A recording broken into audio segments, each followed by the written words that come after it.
कि अगर बिल्डर वो पैसा देने में नाकामयाब साबित होता है तो वो सारा पैसा आप ही को देना है। तो सिबिल किसका खराब होगा, उन 1000 बायर्स का या बिल्डर का? और एक बिल्डर कभी भी कोई धोखाधड़ी करके इंसॉल्वेंसी में जा सकता है। स्पेसिफिक पीरियड के लिए इंटरेस्ट तो वो बैंक को दे चुका है और बैंक इसमें फायदे का सौदा ये समझता है कि उसका बिजनेस बढ़ रहा है, तो बैंक अपने इंटरेस्ट को ज्यादा सिक्योर कर रहा है कि एक अलॉटी के ऊपर भी रिलाय करना ज्यादा फायदे का सौदा है। नमस्कार दोस्तों, मेरा नाम है राज के वर्मा और आप देख रहे हैं रिपोर्टर जी। इससे पहले के वीडियो में हमने बात की थी एश्योर्ड रिटर्न और एश्योर्ड रेंटल का खेल क्या है, उसकी परतें खोली थी और उसके बारे में आपको समझाया था कि इस तरह की अगर कोई ऑफर आती है तो थोड़ा सा चौकन्ना हो जाइए क्योंकि इसमें झोल हो सकता है।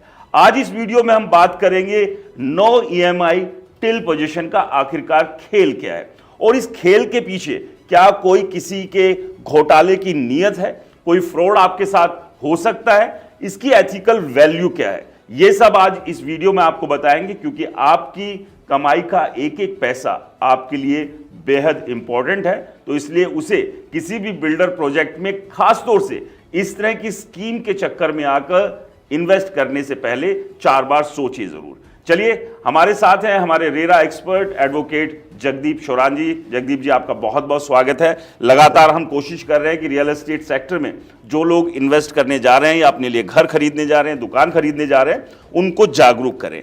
एक नई स्कीम और मार्केट में उछल रही है और ये ऐसा नहीं है कि आज से ही है, बहुत पहले से चल रही है, नो ईएमआई टिल पोजीशन। ये खेल क्या है, इसकी एथिकल वैल्यू क्या है? देखिए, सबवेंशन प्लान करके ये बड़ा फेमस प्लान बिल्डर्स के द्वारा दिया जाता है और काफ़ी लंबे समय से हम देख रहे हैं, जिसपे कि सर्वोच्च न्यायालय के भी कुछ टिप्पणियां हैं और लेटेस्ट जो जजमेंट्स हैं उसमें बड़ा अच्छा इसके ऊपर में संज्ञान लिया गया है। देखिए, पहले होता क्या था और अब क्या बदलाव है, दोनों चीज़ों पे इस पे सोचने की ज़रूरत है और फिर हम अलॉटीज़ के पास में उस चीज़ को रख सकते हैं कि ये खेल क्या है। सबवेंशन स्कीम्स में क्या कहा गया कि एक no EMI till possession scheme है बेसिकली। तो इस स्कीम का जो खाका है वो किस प्रकार से है, एक ट्राई पार्टी एग्रीमेंट करा दिया जाता है अलॉटी, बैंक का और बिल्डर का। इसमें मोटे तौर पर तो ऊपरी सतह पे आप देखते हो तो अलॉटी समझता है कि इसकी जो प्री ईएमआईज हैं वो बिल्डर देगा, यानी कि सिर्फ इंटरेस्ट। हाँ, ओनली इंटरेस्ट पोर्शन, प्रिंसिपल जिसमें इंक्लूड नहीं होता क्योंकि ईएमआईज आपकी शुरू होती हैं जब उसका ऑक्यूपेशन सर्टिफिकेट आ जाता है, उससे पहले प्री ईएमआईज का रहता है सिस्टम। तो उसमें मोटे तौर पर पहली कुछ लाइनों में आप देखेंगे तो जिम्मेदारी बिल्डर की दिखाई देती है कि प्री ईएमआईज जो इंटरेस्ट पोर्शन है वो बियर करेगा बिल्डर टिल पोजेशन और कोई स्पेसिफिक पीरियड लिख दिया जाता है। लेकिन माहीन अक्षरों में जो लिखा गया है वो ये है कि अगर बिल्डर वो पैसा देने में नाकामयाब साबित होता है तो वो सारा पैसा आप ही को देना है। बैंक लिखता है, बैंक वो ट्राई पार्टी एग्रीमेंट में ही लिखा है। आप उसके जब 3-4 काफी पैरे और आखिरी पन्नों तक आते हैं जो अलॉटी पढ़ता नहीं है, वहां यही लिखा है कि अगर बिल्डर ये देने में नाकामयाब है तो सारी जिम्मेदारी आपकी है। और खाका क्या है? खाका ये है कि मान लीजिए आपने 10 लाख रुपए का 10% इंटरेस्ट पे कोई लोन लिया है, तो वहाँ 2 साल का उसका इंटरेस्ट जो है वो बिल्डर बियर कर रहा है या टिल पोजेशन, बेसिकली कह देते हैं कि 3 साल में हम पोजेशन ही दे देंगे। तो 10 लाख के पैसे में से वो एन्युटी वैल्यू डिसाइड करके वो पैसा पहले ही बैंक काट लेता है बिल्डर से। यानी कि ये समझे कि अगर 50 लाख रुपए का लोन हुआ है तो 40 लाख रुपए बिल्डर को वो बैंक दे देगा और अगर मानते 10 लाख का इंटरेस्ट पार्ट है वो पहले से उसने अपने पास रख लिया है। बिल्कुल। तो बिल्डर के पास पहुंचा 40 लाख, बिल्डर के पास पहुंचा 40 लाख और बैंक की इनकम हो गई 10 लाख रुपए। और किसके शोल्डर्स पे हो रही है? अलॉटी के शोल्डर्स पे हो रही है। अब इसका क्या चीज निकली? सबवेंशन प्लान को पहले तो आपको कंस्ट्रक्शन लिंक प्लान बताया जाता है बिल्डर के द्वारा कि जैसे जैसे कंस्ट्रक्शन होगी आपको पैसा वैसे देना है, और फिर सबवेंशन प्लान को बीच में इंट्रोड्यूस करके वो सारा पैसा जो कंस्ट्रक्शन लिंक के थ्रू मिलना था वो कंप्लीटली पैसा बिल्डर ले चुका है आपके बैंक के थ्रू। यानी कि अगर मैं ट्राई पार्टी एग्रीमेंट यानी कि नो ईएमआई टिल पोजीशन वाली स्कीम पर नहीं जाता तो मुझे ये पैसा बैंक से आपको किस्तों में देना होता, किस्तों में देना पड़ता। लेकिन यहां पर बिल्डर ने खेल क्या किया, बैंक के साथ मिलकर वो पैसा एक साथ एक मुश्त उठा लिया है। वो पैसा एक मुश्त उठा लिया है तो उसके मतलब उसके ऊपर इंटरेस्ट रेट बहुत ज्यादा है। इंटरेस्ट वो पहले से स्पेसिफिक पीरियड के लिए इंटरेस्ट तो वो बैंक को दे चुका है और बैंक इसमें फायदे का सौदा ये समझता है कि उसका बिजनेस बढ़ रहा है, क्योंकि अलोटी जो कामकाजी व्यक्ति है, जो कानून से भी डरता है, कानून की पालना भी करता है, लोन तो उसी के शोल्डर्स पे दिया गया है। अच्छा, इसमें एक मेरा एक सवाल निकल कर आया कि हमने ये माना कि 50 लाख रुपए का लोन हुआ है और इसमें से 40 लाख रुपए बिल्डर के पास चले गए, 10 लाख रुपए मानो कि उसने अपना इंटरेस्ट का जो कमाई है बैंक ने अपने पास रख ली। कल को अगर कोई डिस्प्यूट होता है बिल्डर और बायर के बीच में, तो यहां पर बायर बिल्डर से कितनी पेमेंट क्लेम करेगा? 40 करेगा या 50 करेगा? नहीं, वो तो 50 ही करेगा, लेकिन एक देखिए कानूनी पेच वहाँ पे भी लगाते हैं बिल्डर, ऑल्दो वो समझ में आ जाता है, फाइनेंशियल ट्रांजैक्शंस हैं उन्हें समझने के लिए, देखने के बाद में कि ये तो आपने अपने एग्रीमेंट के थ्रू एग्री किया था कि ये इंटरेस्ट का पोर्शन आप बियर करेंगे। बट नॉर्मली देखने में आता है बिल्डर जब कानूनी पचड़े में आता है तो कहता है नहीं मेरे को तो 40 ही लाख मिला है, 50 लाख नहीं मिला। तो वो बहरहाल अलग बात है। लेकिन अब जो सुप्रीम कोर्ट का इसमें वर्डिक्ट है उसमें ये बड़ा क्लियर किया गया है कि इसको आपको कंस्ट्रक्शन लिंक करना होगा। अगर इस कैसी भी ऐसी स्कीम है सबवेंशन या प्री EMIs, तो आप ऐसा एक मुश्त राशि अलोटी की नहीं काट सकते हैं।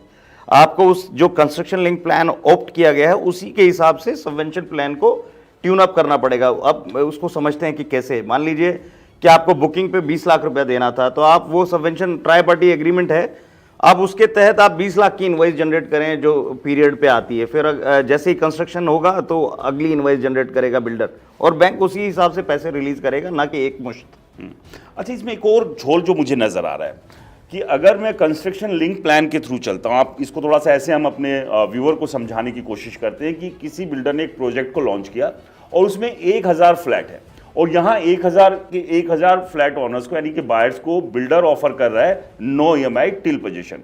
और यहाँ पर अगर पर हेड यानी कि 1000 से वो 40 लाख रुपए बैंक के थ्रू एक मुश्त पैसा ले लेता है, तो आप समझिए कि वो पैसा कितना बड़ा हो गया, अरबों रुपए वो हो जाता है। अब वो जो अरबों रुपए आकर कहां पर पार्क होता है? बिल्डर के बैंक खाते में। अब यहां से वो अलग से ब्याज बना रहा है। बिल्कुल, यानी कि आपसे इकट्ठा पैसा लेकर बिल्डर ने क्या किया कि वो उस पर अलग से ब्याज बना रहा है और आपके पैसे में से पहले से ही वो ब्याज भी कटवा चुका है। वो बेसिकली रियल एस्टेट में इन्वेस्ट करते हैं, जो कि और ये एक बड़ा क्लियर वॉलेशन भी है जो एस्क्रो अकाउंट की जो हमारी अवधारणा दी गई है कि 75% पैसा एस्क्रो अकाउंट पे आना है। तो जो इस तरीके का लोन से रूटेड अमाउंट है वो एस्क्रो में फॉल नहीं कर रहा है, क्योंकि वो एस्क्रो में जब ही डालता है जब वो कंस्ट्रक्शन का अपना माइलस्टोन अचीव कर लेता है।